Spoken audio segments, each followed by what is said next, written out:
America is in the midst of an opioid drug epidemic. They told the phone 911. Commotion and using drugs. All right, 10-4. Driven by escalating opioid addiction, drug overdoses are now the leading cause of death among Americans under 50. People are literally dying in the street. They're dying in their parents' homes. According to the Centers for Disease Control, the opioid epidemic is fueled by prescription pain medications. Great job. Way to communicate, good eye contact. Michael Israel dreamed of becoming an architect. In high school, he participated in a video project exploring the architecture of his hometown of Buffalo. These buildings have been here for such a long time. Michael didn't realize his dream. Despondent over an addiction to prescription opioids, he took his own life at the age of 20. When Michael said, "I'm addicted," it was a big surprise. The next question that came out of my mouth was, "To what, Mike?" And he said, "He's pain pills." The medical community has been overprescribing opioids. That's really the reason we're in the midst of a severe epidemic of opioid addiction. The doctor did prescribe the hydrocodone for your knee pain. It's very important that you only take it as needed. I think some physicians don't appreciate how potent these drugs are and don't necessarily appreciate how many problems they can create. How did the painkillers work out for you originally? Started okay. Then I couldn't get enough. West Virginia has been ravaged by a flood of opioids. The epidemic we have in Ohio is fueled primarily by the pain med problem. The opioid epidemic has spiraled as many addicted to prescription pain pills turn to cheaper and more available street drugs like heroin and fentanyl. So Cameron was my son. He was wrestling and he broke his collarbone. So he was prescribed Percocet. I never in a million years thought my boy would be a heroin addict. There's a lot of blame to go around.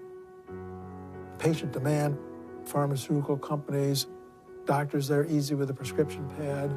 Health insurance came in that would pay for all this stuff. I can't imagine anything else that would happen in our community that would be associated with that many deaths. I don't know where the outrage is.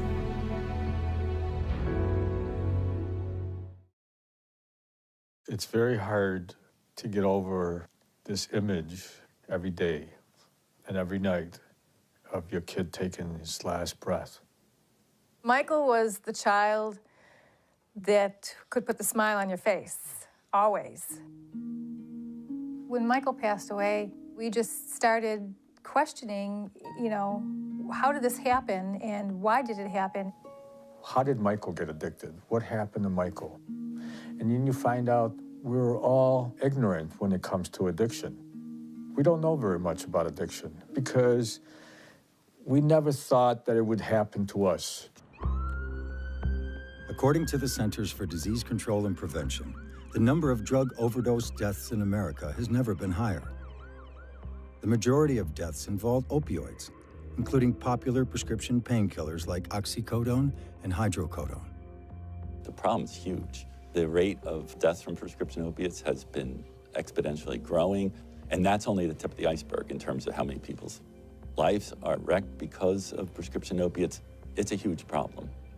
The most surprising element of this is how it's the legal prescribed painkillers that get people hooked. Our young people see prescription medications as something safe and effective. A doctor has given it, a pharmacy has filled it, so they feel okay about it. Michael's getting everything from our family doctor and 2 other doctors. We didn't know that that was all addicting. He was taking his pills as prescribed. He was taking his pills as prescribed. People trust their doctor and they think that the doctor is prescribing things appropriately and monitoring them appropriately, and they think that if the bottle says take it in such and such a way that it's perfectly okay to do that. Hello? Dr. Richard Blondell is professor and vice chair for addictions at the University of Buffalo and director of the National Center for Physician Training and Addiction Medicine. How did the painkillers work out for you originally? Started okay. Then I couldn't get enough. What happens? I wanted more and more and more. You keep taking more because you think more is going to be better. And the more you take? The worse you get. The worse you get. And the more you want. The more you want. I think the majority of the time it's this, that doctors are trying to do a good job and fall into a trap and end up contributing to the problem. And was that bothering you when you first got on painkillers? We've overexposed the U.S. population to prescription opioids. Dr. Andrew Kolodny is director of opioid policy research at Brandeis University and founder of Physicians for Responsible Opioid Prescribing. I think that the biggest problem has been well-meaning doctors who are intending to help patients with pain, but who are underestimating how addictive these drugs are and overestimating how helpful they can be when prescribed long-term. That's enough for 15 days. Yep. The opioid epidemic is the unintended consequence of the increased use and acceptance of prescription opioids. It is made worse because many who become addicted to prescription pain pills eventually turn to cheaper and more available street drugs like heroin and fentanyl.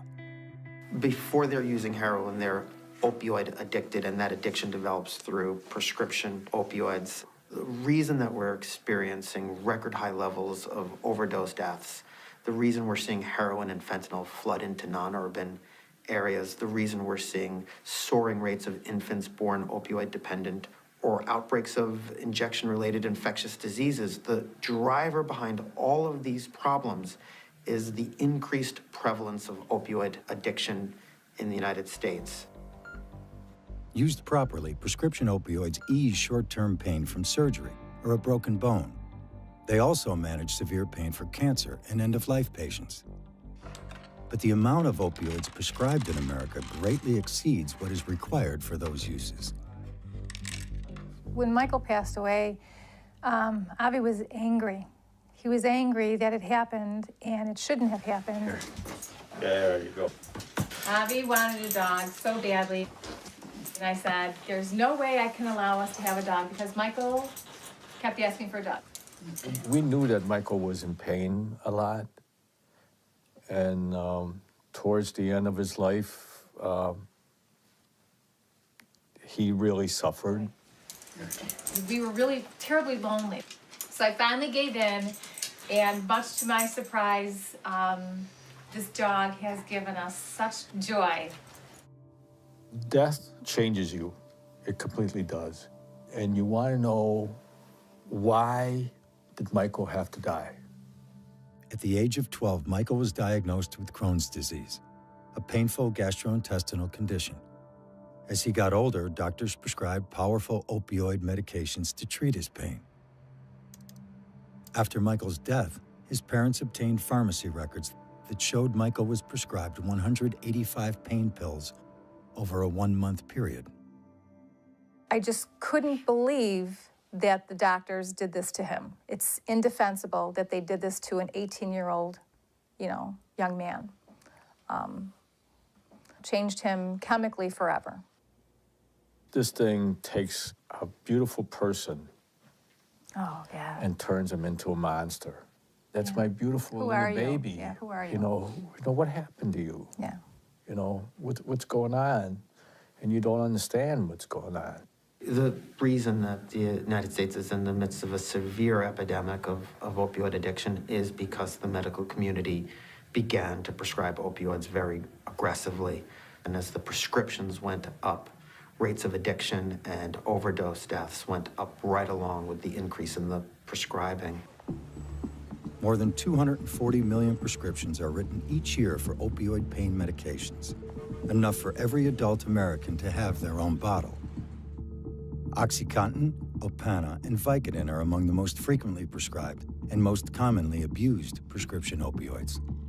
These powerful drugs can literally hijack the brain.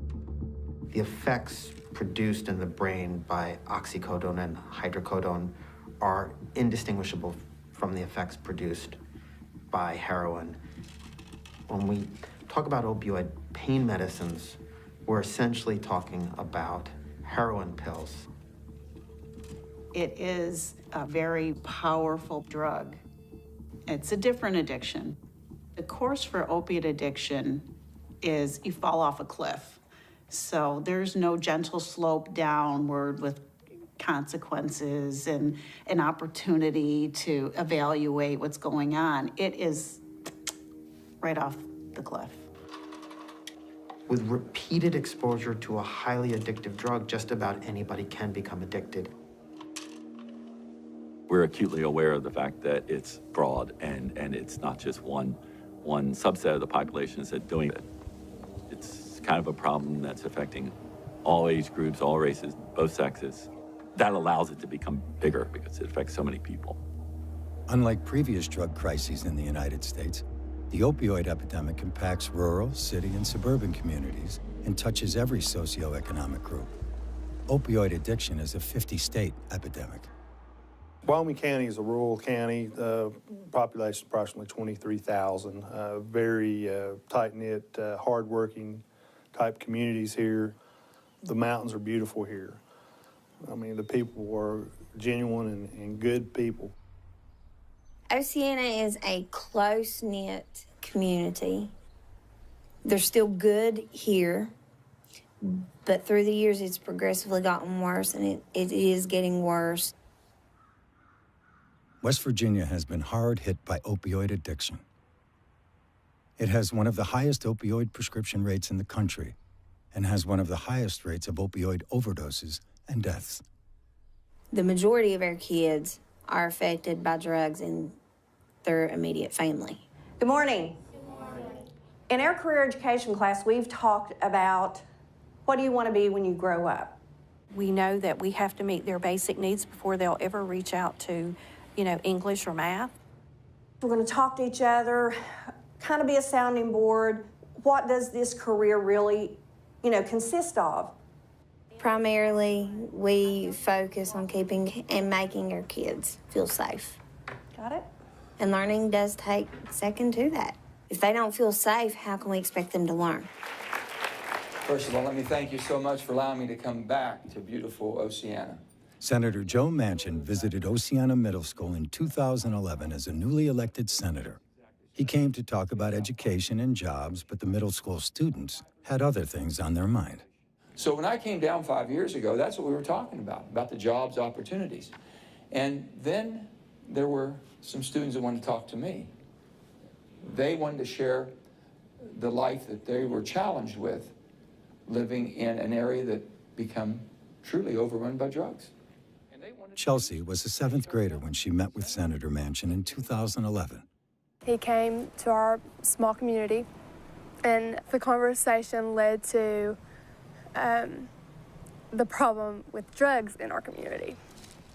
Oceana is a wonderful town, wonderful people, great place to live, but then there's the drug problem. My mom and dad were divorced when I was in the 6th grade, and it was because of drugs. My dad was in a coal mining accident, and he soon after became addicted to painkillers. And he started putting those medicines before us. Chelsea was in the audience when Senator Manchin returned to Oceana Middle School in 2016. The senator was hoping to hear more encouraging stories from a new group of middle school students. He didn't.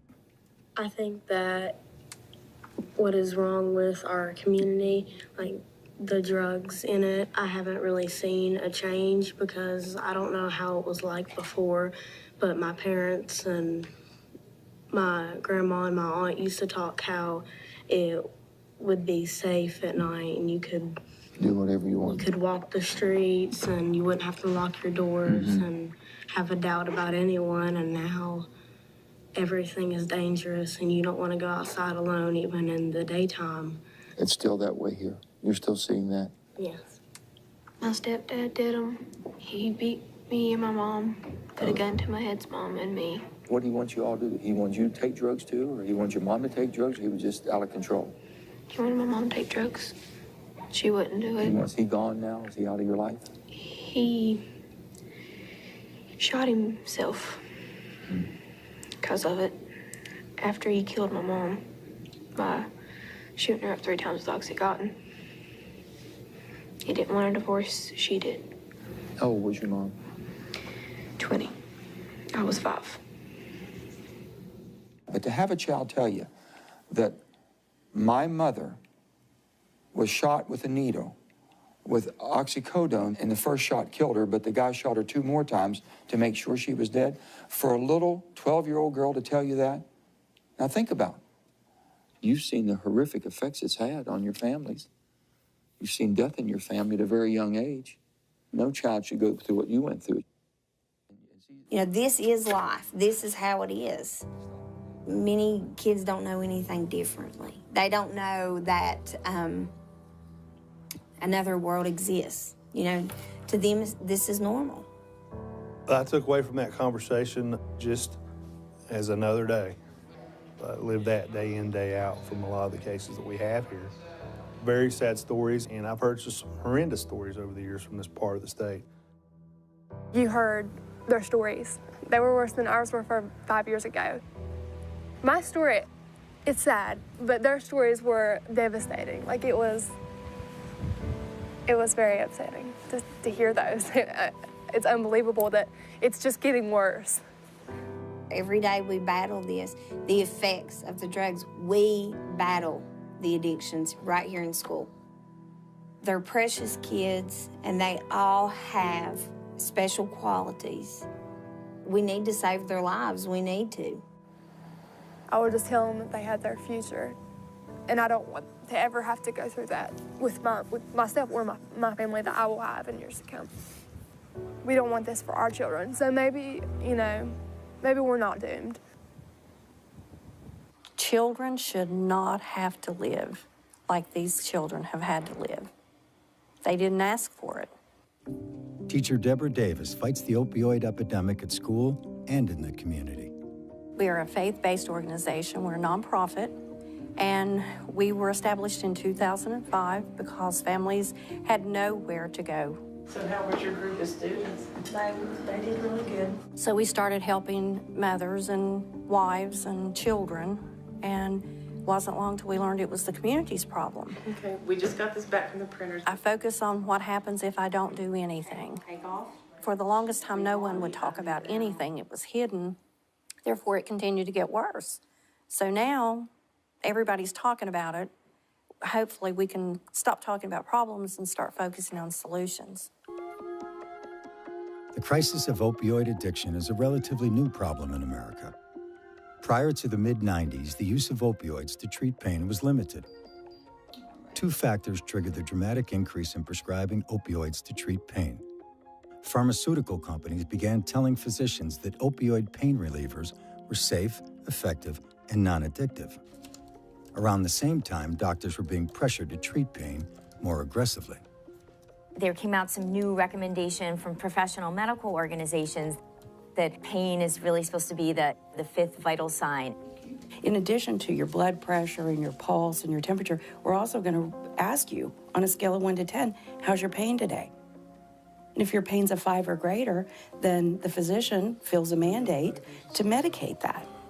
Taking 2 a day, so the maximum daily dose. The medical community begins to hear that we've been allowing patients to suffer needlessly because of an overblown fear of addiction, that the compassionate way to treat just about any complaint of pain is with an opioid. So there was a perfect storm of public demand for the treatment of pain and the pharmaceutical industry right there creating a whole new generation of powerful drugs. Your hands are... Pain is the #1 reason people visit a doctor. Pain can be a challenging element for doctors to diagnose and treat. But now doctors were being told they had a new way to treat pain that was safe and effective. Don't be afraid to take what they give you. Often, it will be an opioid medication. In the 1990s, new opioid medications were introduced to treat pain. Much of the information about these new drugs came from pharmaceutical companies. Some patients may be afraid of taking opioids because they're perceived as too strong or addictive. But that is far from actual fact. The reason that the medical community started to prescribe so aggressively is that in many ways we were responding to a brilliant marketing campaign. It was in 1996 that Purdue Pharma introduced OxyContin. It launched a campaign to encourage the medical community to prescribe opioids for common chronic conditions. The marketing effort included paid trips for doctors to workshops on pain treatment and visits from drug reps who often oversold the benefits and understated the risks of prescribing opioids to treat pain. While OxyContin was the most successful of the new prescription drugs, other companies were producing painkillers and engaging in similar marketing activities. The aggressive marketing increased the use of prescription painkillers to treat common types of pain, from toothaches and migraines to sports injuries and back pain. We start to hear that we shouldn't worry about patients getting dependent on the drug, that you can taper people off easily, and that this is the safe and effective way to help people with chronic pain. And what they were teaching was certainly wrong. I would describe that as one of the factors that contributed to the current crisis, and that never should have happened. It's unfortunate that it did. Ann Pritchett is Vice President for Policy and Research at PhRMA, an organization representing pharmaceutical companies in the United States. She previously served in the White House Drug Policy Office. It's very challenging to look back at the history, and I don't think that anyone involved could have anticipated that we would be facing the crisis we face today. Do I think that if there's inappropriate prescribing and over-promotion and that's for profit, that needs to be addressed? Yes. Do I think that there was inappropriate behavior that contributed to the problem we're in? Yes. But do I think that that's the sole reason why we face the opioid crisis we do today? I don't. The way that you can do well financially, the way that you can have a blockbuster drug, is if you can get the medical community to prescribe your medicine for common conditions, long-term conditions. And if it's a drug that's very difficult to discontinue using, well, then you've got a pretty good recipe for a blockbuster. As problems with opioid medications emerged, pharmaceutical companies faced increased scrutiny. In 2007, Purdue Pharma paid $634 million to settle charges that it misled the public about the risk of addiction. The epidemic we have in Ohio. In 2017, several states filed suit against a handful of pharmaceutical companies accusing them of conducting marketing campaigns that misled doctors and patients. Despite the concerns, opioids remain one of the most prescribed drugs in the United States. My issue is, why is there all this surplus product? I don't know why pharmaceutical companies are not held accountable to that. If there's only this much pain demand, but this much product, then obviously you know your product's being used for other purposes. Since 1999, sales of prescription painkillers in the United States have quadrupled. During that same period, the Centers for Disease Control says there was no change in the amount of pain reported by Americans. There are enough opioid pain pills prescribed in 1 year to medicate every adult American for a month. So clearly, we have a disconnect here. We have a situation where there's over-prescribing because it doesn't seem reasonable to think that for every American, there should be a 30-day supply of a prescription opioid. But how do we address that and still ensure that those with legitimate need are receiving access? I understand and empathize with the incredible pain and suffering that these families are facing. To blame the pharmaceutical industry as having the sole responsibility, I think, is misguided and wrong. I don't think that any one factor has led us to the current opioid crisis. It didn't happen overnight. It's not going to be solved overnight. And the more you open up this Pandora's box, you find a broken system in this country where there's parts scattered everywhere. And there's people who need help, and they're broken, and they can't get the help because our healthcare system is based on making money. Blood pressure's good. It's always an issue about who pays for anything. We live in a capitalistic society, and our healthcare system is funded through payments, usually fee-for-service. So there's always a discussion about who pays for what and when. The Department of Health and Human Services estimates the economic impact of the opioid epidemic at $75 billion a year. Much of that cost is borne by insurance providers, including government insurance programs such as Medicaid, Medicare, and veterans programs, and by private health insurers. Public and private insurers confront both ends of the opioid epidemic, paying for prescription drugs for pain patients and then paying for treatment when patients become addicted. And we were extremely troubled by all the headlines that everyone has seen about the explosion of opioid abuse in this country. And we were mindful of the fact that often this starts out with prescription drugs. Dr. Harold Paz is Chief Medical Officer for Aetna. He has an extensive career as a physician and healthcare administrator. Because of the addictive properties of these drugs and the fact that they're very effective at eliminating pain, the pendulum swung way out, but at a tremendous cost and in tragic ways. We have to bring it back to the middle. When a physician writes a prescription for a narcotic, we depend on the physician to make the appropriate decisions around, does the patient need a narcotic? So our role is not to sit in the room with the doctor and second guess those decisions. But what we can do is look at the overarching patterns that exist. Health insurers collect information about the prescribing patterns of doctors. Aetna initiated a program to contact physicians about their opioid prescribing. We really wanted to focus on physicians that are writing a lot of prescriptions for opioids. We started with the top 1%, and we said to the doctors, based on this data, based on the CDC recommendations, you are an opioid superprescriber.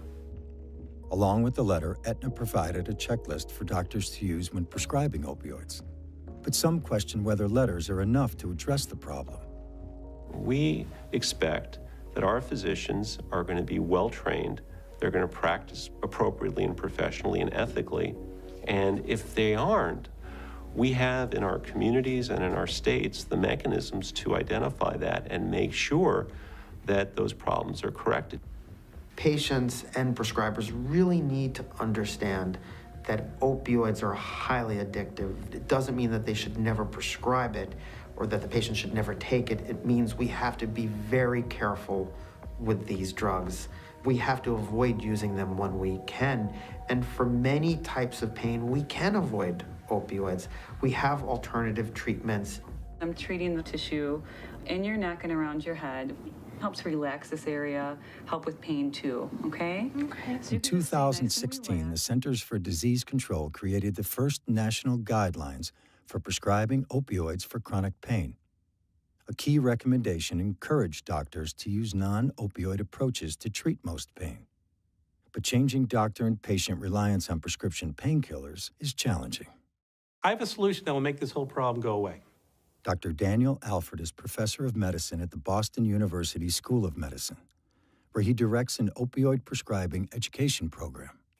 The solution is if the insurance industry would pay for comprehensive pain management services. Under one roof, you can get massage therapy, cognitive behavioral therapy, acupuncture, medication management, you name it. I want patients to start demanding multimodal comprehensive treatment. I want them to say to their doc, I need something better. And they should be calling up their insurers and saying, why don't I have access to all these other treatment modalities? Of course, we need to continue to find more effective ways to treat pain. And we certainly support every physician that wants to provide an alternative to narcotics. Our problem is with other therapies, alternative therapies, that are not clinically proven. Until they are, we're not going to cover it because we don't have a basis upon which to say it makes sense to cover it. What we have to look for are clinical studies that prove efficacy. Some alternative treatments are covered by insurance, but coverage varies from company to company and state to state. Insurers face pressure to pay for pain medications, but are also challenged to control overprescribing. The truth is, most insurance companies will pay for physical therapy and some of these alternative treatments, but the easiest thing for a primary care doctor to do is write a prescription. If I've got 10 minutes to spend with you and you're complaining of pain, writing the prescription can be the ticket to getting you out of the office quickly so I can see my next patient. Squeeze the shoulder blades together and reach the elbows back. It's a whole lot easier for me to prescribe a medication than it is for me to get a patient into physical therapy, into acupuncture, into cognitive behavioral therapy, and all the other treatments that have been shown to be effective in treating chronic pain. We still have a long way to go. Does that feel okay? Mm-hmm. Good. Good job. Awesome. It is a daunting task to get doctors and patients to turn away from prescription drugs as the first step for treating pain. What's important is that 100 million Americans are suffering from chronic pain. So we really need to screen patients better for addiction, decrease the amount of opiates that we're prescribing, and find non-pharmacologic approaches to take care of our patients with chronic pain. It's very, very challenging. At the University of New Mexico Pain Center, an interdisciplinary team works to manage pain, improve quality of life, and reduce use of prescription opioids. When you integrate care, right? When you provide as many things as you can under one roof, the outcomes are better. This interdisciplinary approach really offers that patient a co-located home where they can go and receive services all at once. It also allows the clinicians to be able to talk all together about that patient. If I can see a patient for the first time and I can tell them that their pain is real, I believe their story, they're being heard, and we have a team. I'd love to hear about your pain story. Would you tell me how you developed chronic pain? I had a lot of pain when I was working. I was a veterinary technician. And I worked in a clinic at a zoo. I've had pain for a really, really long time. I'm almost 70 now, and I've been retired for about a year. It's very important to realize that there is an older group that's become opioid addicted as well. These are people in their 40s, 50s, 60s, 70s, and 80s. The older group is developing their opioid addiction almost entirely through medical use, usually opioids prescribed for a chronic pain problem. I wanted to continue taking the opioids because they were the only thing that helped. The goal of the interdisciplinary team is to reduce reliance on opioid medications. Dr. Dole has been really helpful in that respect because he changes the medication. He changes it from one type of opioid to a different type? Yes. And in doing that, I'm able to take less than I was overall. It's that communication that's ultimately going to lead to better patient outcomes. And I think that's what we're doing, which is so heartening. The interdisciplinary approach to pain management is fairly new and is more expensive than traditional pain management. It takes money. We don't get reimbursed for some of our services, but I really do think that we have shown that we have a really good return on investment, and the patients are happier because they feel like they're being seen by a whole team, and they don't really need just that one opiate. I'll make that appointment for you. Okay. How does that sound? That sounds wonderful. I think you're doing great, Susan. Every time I or one of my colleagues writes a story on the opioid epidemic, we get responses from families, fathers, mothers who have buried children a week earlier, and they want to sit down and talk with us. And sadly, it's the same story. It's the same tragic set of circumstances, except for the names and faces. There's just no end to these stories. In my job, you deal with a lot of people who suffer losses. And there are people who lose a loved one and they cannot move on. There are people who lose a loved one and turn around and say, what can I do? That's what Jennifer was doing. So Cameron was my son. He passed away 5 years ago of a heroin overdose. I never in a million years thought that, my boy would be a heroin addict. So like I said before, and I'll say it again, I love life. I love all of its fights. Cameron was a student and athlete at one of the top high schools in Albuquerque, New Mexico. He was wrestling and he broke his collarbone and he had to have surgery. So he was prescribed Percocet. He was injured about 3 months later again in a football injury and broke his other collarbone. And he didn't require surgery the second time, but they gave him more painkillers the second time. You're given 30 pills by a doctor and you think that they need to take all 30 of them because otherwise, why would they give you so many? It didn't even cross my mind that it was something that was dangerous or addictive or anything like that. It's fairly typical kids would get injured, whether they were in wrestling, football, gymnastics, Suddenly they're on a road, and it's a fast track, and it doesn't take very long. Cameron's road to heroin addiction was paved with prescription painkillers. Eventually, he turned to cheaper and more readily available street drugs. Nearly half of people who use heroin were first addicted to prescription painkillers. That wasn't his, goal in life, to get addicted to opiates and then move on to heroin. I didn't even know that opioids and heroin were related. It's not that there are young people out there who are deciding one day that heroin sounds like a fun drug to try. Before they're using heroin, they're opioid addicted, and that addiction develops through prescription opioids. The pills are very expensive on the black market. They switch because it's much less expensive.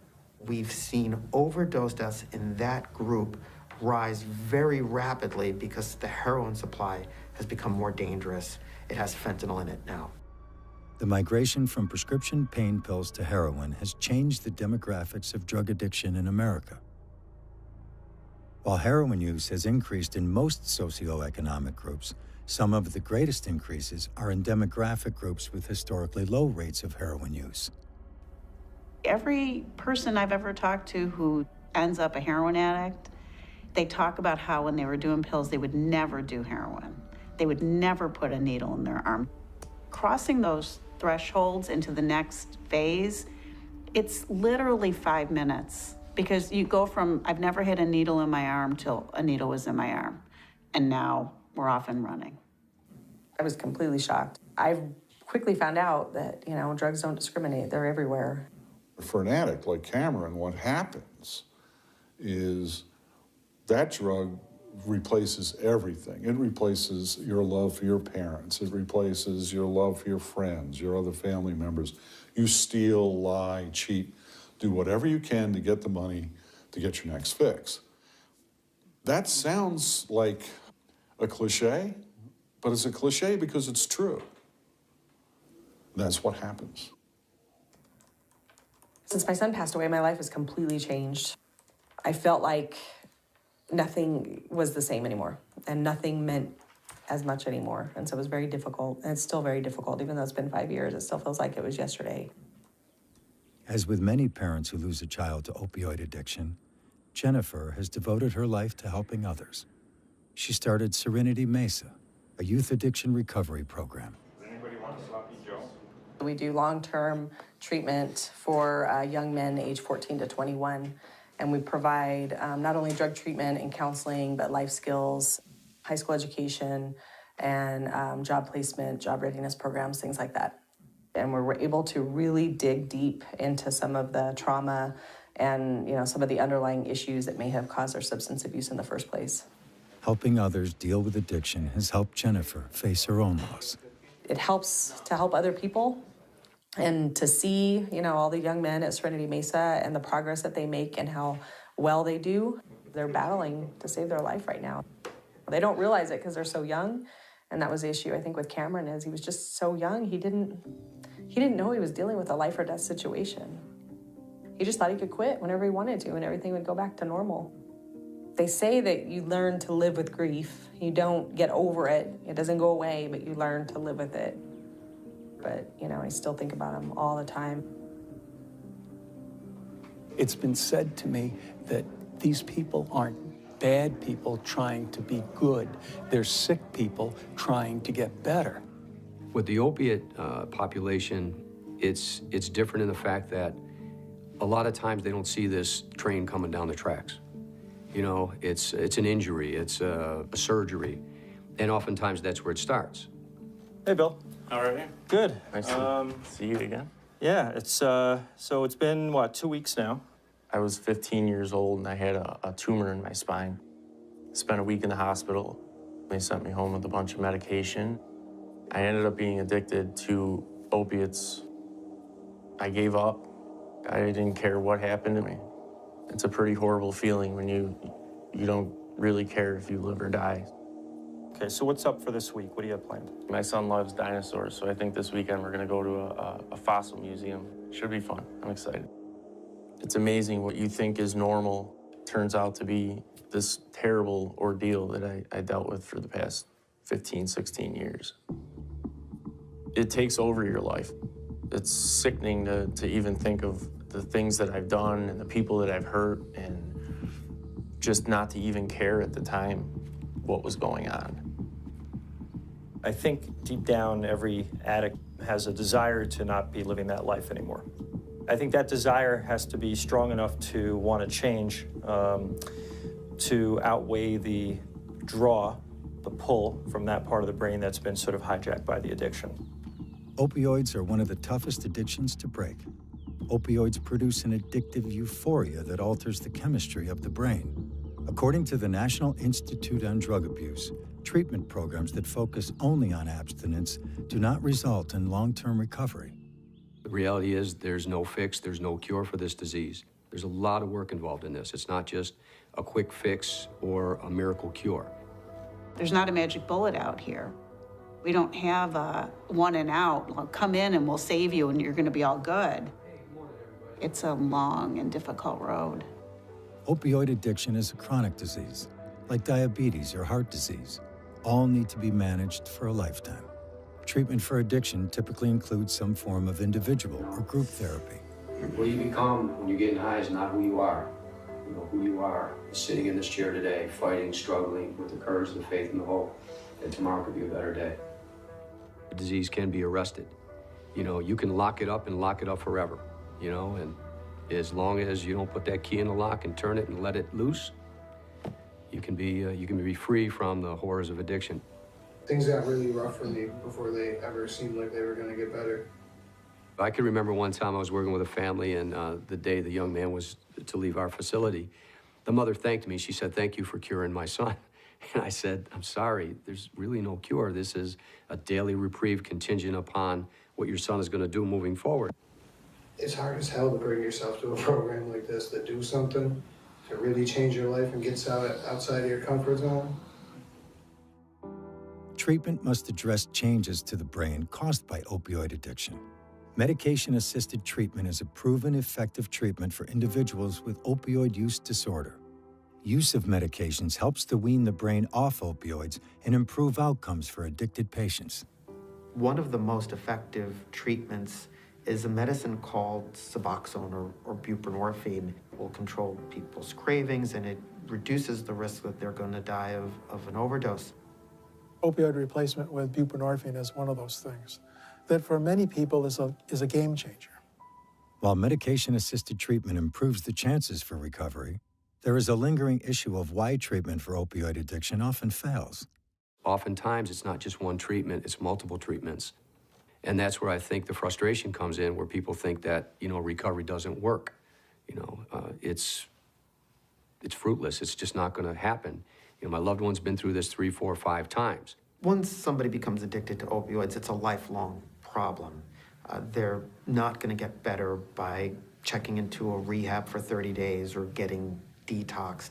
The treatment is generally going to be very long. What we need to do is look at addiction as a continuum. Treatment doesn't end at 1 year, doesn't end at 2 years.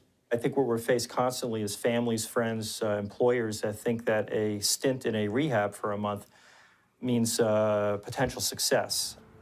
But for the most part, people will have lapses. Because information about treatment is not well documented, it is hard to know how many people relapse.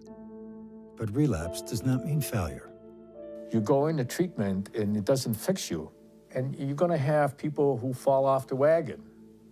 And, you know, but the thing is not to condemn the kid, is to say, okay, we need to start all over again. We have to prepare people for a relapse better because it is likely. That's what the research tells us. That's what we see on the ground. And families, people need to be prepared for that. Addiction is looked at as you did it to yourself. It's your problem. Pick yourself up by your boots, pull your socks up, and go take care of yourself. It doesn't work like that. It doesn't work like that at all. Is everybody excited about getting going here today? Yeah, all right, let's do this.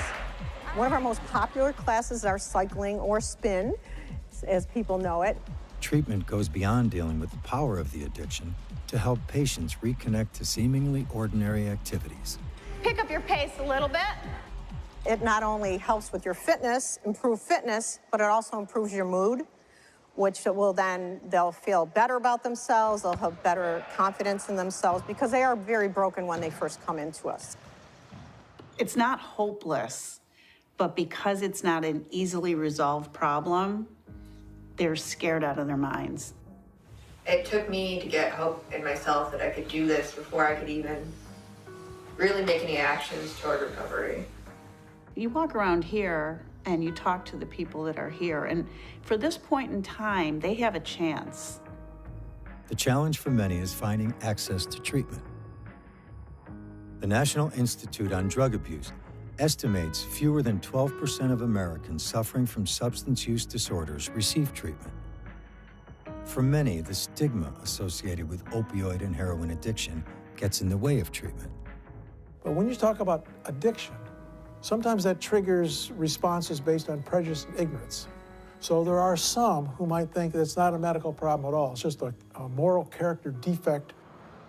It's a really important thing to work on yourself and have goals again. What I don't like about describing this as an abuse problem is I think it puts in people's mind the notion that what we're dealing with is a problem of people behaving badly, taking dangerous drugs because it feels good and they're accidentally killing themselves in the process. That isn't what's going on. Once you're addicted, you're not doing it because it's fun or you're choosing the lifestyle. You're doing it because you have to. Those are things that we can use for our recovery. You should not be ostracized and you should not be punished because something happened to you unintentionally or accidentally. The families that are grappling with a loved one that is in the throes of addiction, our message from personal experience to them is grab your child, hold them tight, and let them know that you're in it together. You know, it's not just them alone. You're in it together because that child is in for the fight of their life, for the rest of their life. This disease has been killing thousands of people in the past few years. When Avi and Julie Israel lost their son to opioid addiction, they wanted to help other families. This is all about awareness to a very horrible addiction. Avi and Julie started Save the Michaels of the World in hopes of preventing other family tragedies. This disease is killing people across the country. You know, there's no boundaries to it.